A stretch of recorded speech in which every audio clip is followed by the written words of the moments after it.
ভানুপ্ৰিয়া মিছঙেই নহয়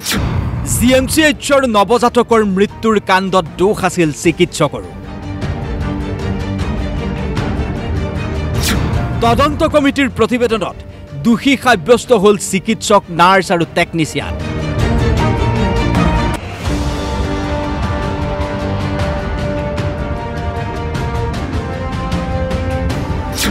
মুখ্য অধীক্ষক ডাক্তৰ অচ্যুত বৈশ্যকো কঠোৰ সকিয়নি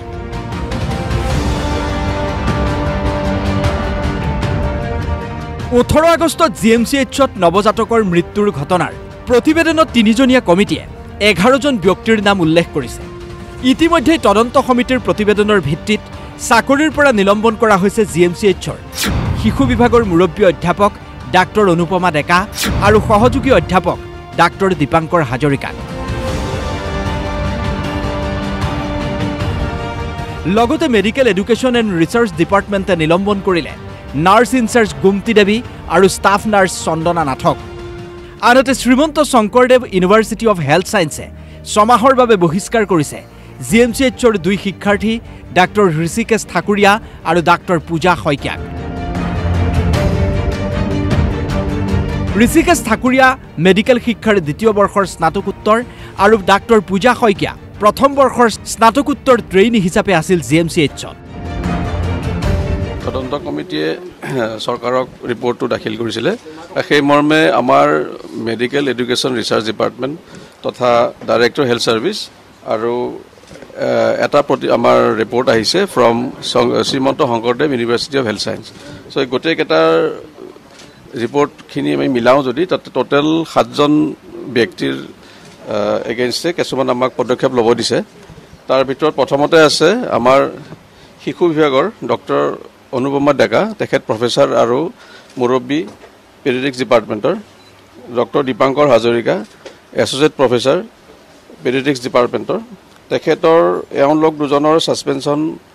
আৰু ডিপাৰ্টমেণ্টেল প্ৰচিডিংছ সেইখিনি অৰ্ডাৰ দিছে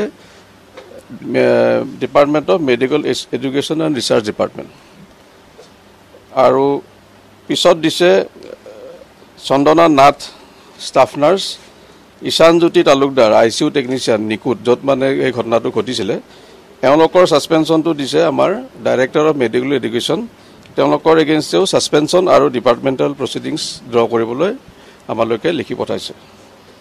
তাৰপিছত আহিলে গুমতি দেৱী তেখেত staff nurse director of health ছাৰ্ভিচেছৰ আণ্ডাৰত আছে DHSৰ ফালৰ পৰাও তেওঁক ছাছপেনশ্যন আৰু ডিপাৰ্টমেণ্টেল প্ৰচিডিংছ কৰিবলৈ আমালৈ আদেশ দিছে আৰু ঋষিকেশ ঠাকুৰীয়া আৰু ডক্টৰ পূজা তেওঁলোক পষ্ট গ্ৰেজুৱেট ট্ৰেইনী আছিলে তেওঁলোকৰ বিৰুদ্ধেও আমাৰ শ্ৰীমন্ত শংকৰদেৱ ইউনিভাৰ্চিটিয়ে 6 মাহৰ বাবে তেওঁলোকক ৰাষ্টিকেশ্যন কৰিছে টোটেল মুঠ 7জন ব্যক্তিৰ বিষয়ে আমালৈ পঠাই দিছিলে তদন্ত কমিটিৰ প্ৰতিবেদনৰ ভিত্তিত মেডিকেল এডুকেশ্যন এণ্ড ৰিচাৰ্চ ডিপাৰ্টমেণ্টে জিএমচিএইচৰ মুখ্য অধীক্ষক অচ্যুত বৈশ্যকো কঠোৰ সকিয়নি প্ৰদান কৰিছে অতিৰিক্ত অধীক্ষক প্ৰদীপ কুমাৰ দাসকো সকিয়নি প্ৰদান কৰা হৈছে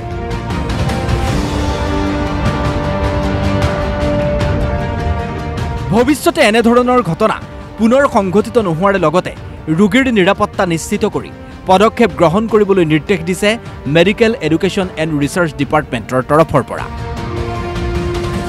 একেই ঘটনাৰ বাবে MERDয়ে জিএমচিএইচৰ মেট্ৰন চন্দ্ৰিতা বৰুৱা আৰু সীমাৰেখা চলিহাকো সকিয়নি প্ৰদান কৰিছে অৱশ্যে সমগ্ৰ তদন্ত প্ৰক্ৰিয়াত এতিয়াও অসন্তুষ্ট মৃত নৱজাতকৰ দুৰ্ভগীয়া পিতৃ মাতৃ পৰিয়ালটোৰ দাবী দোষী আটাইকেইজনক নিলম্বন কৰাই নহয় গ্ৰেপ্তাৰ কৰি শাস্তি বিহা উচিত মই মুখ্যমন্ত্ৰী ডাঙৰীয়াক ধন্যবাদ দিম তেওঁলোকে পটককৈ তদন্ত কমিটি হেৰি কৰি 15 দিনৰ ভিতৰত এখন প্ৰস্তুত কৰি তেওঁলোকক নিলম্বন কৰিলে তাৰ বাবে তেখেতক ধন্যবাদ তেখেতে মোক কথা দিছিল কিন্তু 2 নম্বৰ কথা তাৰ মাজত এটা কথা কওঁ মই পূজা শইকীয়া আৰু ঋষিকেশ ঠাকুৰৰ ওপৰত এখন এজাহাৰত দিছিলোঁ তেওঁলোক হত্যাকাৰী বুলি এই ক্ষেত্ৰত প্ৰশাসনে বা পুলিচ প্ৰশাসনে কি ব্যৱস্থা লয় সেইটো মই চাম সুখী হয় কিন্তু সম্পূৰ্ণ সুখী হয় কাৰণ কিয় 6 মাহ নিলম্বন কৰি 6 মাহ আকৌ চাকৰি জইন কৰিলোঁ আকৌ কোনোবা এটা ঘটনা সংঘটিত হ'ল যদি হয় গতিকে আইনী ব্যৱস্থাৰে যিটো প্ৰস্তুত কৰিব পাৰে সেইটো কথাই ভাবিছোঁ কৰক সংবাদ মাধ্যমৰ লগতে নৱজাতকৰ পিতৃয়ে বাৰম্বাৰ কৈ আহিছে কেৱল নাৰ্ছ ভানুপ্ৰিয়া মিছঙক গ্ৰেপ্তাৰ কৰিলেই নহ'ব ভানুপ্ৰিয়া মিছঙেই নহয় এই কাণ্ডত চিকিৎসকৰ গাফিলতি আছে আৰু অৱশেষত তিনিজনীয়া কমিটিয়ে তদন্ত কৰি এটা কথা প্ৰমাণ কৰিলে কেৱল ভানুপ্ৰিয়া মিছঙেই নহয় এই সমগ্ৰ ঘটনাত চিকিৎসক নাৰ্ছৰ পৰা আৰম্ভ কৰি মেট্ৰনলৈকে আনকি মুখ্য অধীক্ষকলৈকে গাফিলতি আছিল যাৰ বাবে এনেধৰণৰ কৰুণ ঘটনা সংঘটিত হ'ল GMCHত এই ঘটনাত গাফিলতি কৰাসকলক শাস্তি বিহাৰ পিছত GMCHৰ কৰ্তৃপক্ষই শিক্ষা ল'বনে নাই সেয়াহে এতিয়া ডাঙৰ প্ৰশ্ন কেমেৰা পাৰ্চন ঋতু শইকীয়াৰ সৈতে জয়ন্ত শৰ্মা ৰিপৰ্ট DY365